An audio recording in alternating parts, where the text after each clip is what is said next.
할렐루야. 네, 반갑습니다. 좋은 아침입니다. 오늘 7월 10일 수요일 아침 예배를 우리 하나님 앞에 올려드리도록 하겠습니다. 밤새 비가 많이 온다고 이렇게 예보가 되었는데 그래도 그렇게 많이 오지는 않은 것 같아요. 어쨌건 비 피해가 없으셨으면 좋겠고 건강 관리도 잘 하셨으면 좋겠습니다. 오늘 하나님께서 오늘 우리에게 주신 귀한 생명의 말씀은 마태복음 25장 33절에서 40절까지 말씀입니다. 마태복음 25장 33절에서 40절까지 말씀을 제가 봉독하도록 하겠습니다. 양은 그 오른편에 염소는 왼편에 두리라. 그때 임금이 그 오른편에 있는 자들에게 이르시되 내 아버지께 복받을 자들이여 나와 창세로부터 너희를 위하여 예비된 나라를 상속받으라. 내가 줄일 때에 너희가 먹을 것을 주었고 목마를 때에 마시게 하였고 나그네 되었을 때에 영접하였고 헐벗었을 때에 옷을 입혔고 병들었을 때에 돌보았고 옥에 갇혔을 때에 와서 보았느니라. 이에 의인들이 대답하여 이르되 주여 우리가 어느 때에 주께서 줄이신 것을 보고 음식을 대접하였으며 목마르신 것을 보고 마시게 하였나이까? 어느 때에 나그네 되신 것을 보고 영접하였으며 헐벗으신 것을 보고 옷 입혔나이까? 어느 때에 병드신 것이나 옥에 갇히신 것을 보고 가서 배웠나이까 하리니 임금이 대답하여 이르시되 내가 진실로 너희에게 이르노니 너희가 여기 내 형제 중에 지극히 작은 자 하나에게 한 것이 곧 내게 한 것이니라 하시고. 아멘. 오늘 저와 여러분이 나누고자 하는 귀한 생명의 말씀의 제목은 주는 삶이라는 제목입니다. 주는 삶. 네, 준다라는 것이죠. 주는 삶. 오늘 본문을 읽어봐도 예수님께서 제자들이 이렇게 어떤 것들을 이렇게 물어보았었을 때 어떤 것이 도대체 올바른 삶이냐 이런 것들을 물어보고 할 때에 결국은 주는 삶이다. 나에게 하는 것이 이것이 정말 지극히 작은 자 하나에게 한 것이 곧 나에게 한 것이다 라고 결론을 맺고 있습니다.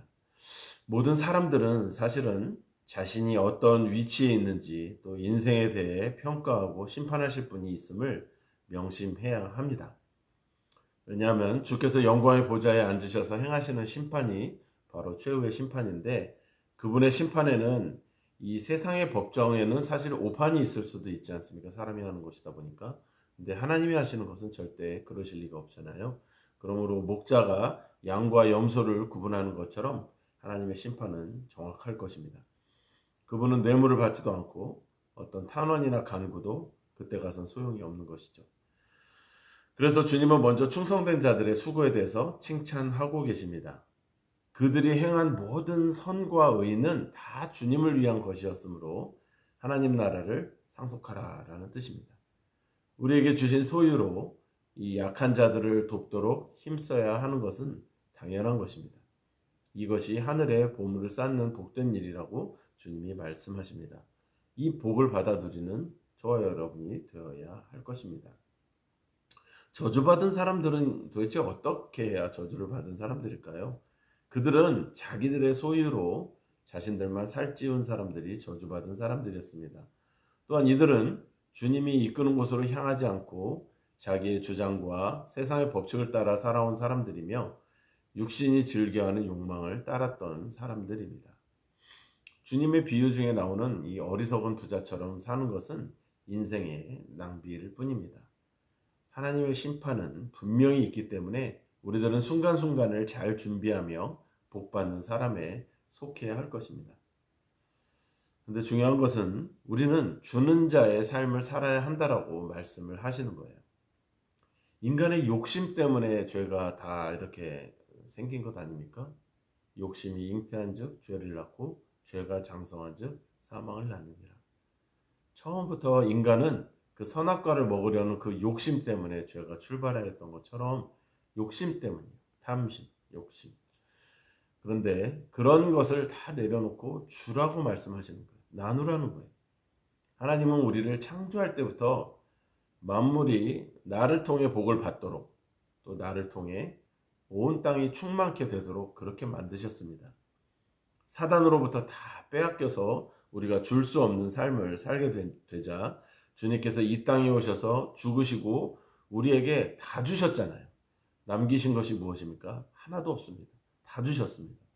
다 주심으로 우리를 회복시키셨습니다. 그러므로 오른편 양의 삶은 이렇게 회복시키시고 본을 보이신 우리 주님의 주는 삶이므로 우리도 평생 이웃과 온 열방에 베푸는 자의 삶을 살아야 마땅합니다. 오늘도 주님으로부터 공급받은 모든 것을 나누는 삶을 살기를 원합니다. 이것은 하나님의 명령이에요. 우리가 넘쳐서 나누는 것이 아니라 하나님께 하나님의 이 말씀을 우리가 순종하고 먼저 주는 삶을 살다 보면은 하나님께서 명령하셨는데 다 베푸시고 넘치게 채워주시지 않으시겠습니까? 성경은 하나님이 수많이 하나님을 시험하라고 말씀하신 것들이 너무 많아요.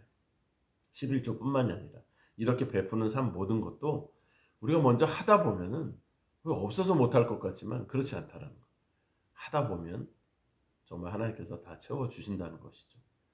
넘쳐서 남는 것을 주는 그 사람의 그것을 더 하나님께서 기뻐하실까요? 그렇지 않다라는 거죠. 먼저 나의 것을 드리는 거예요.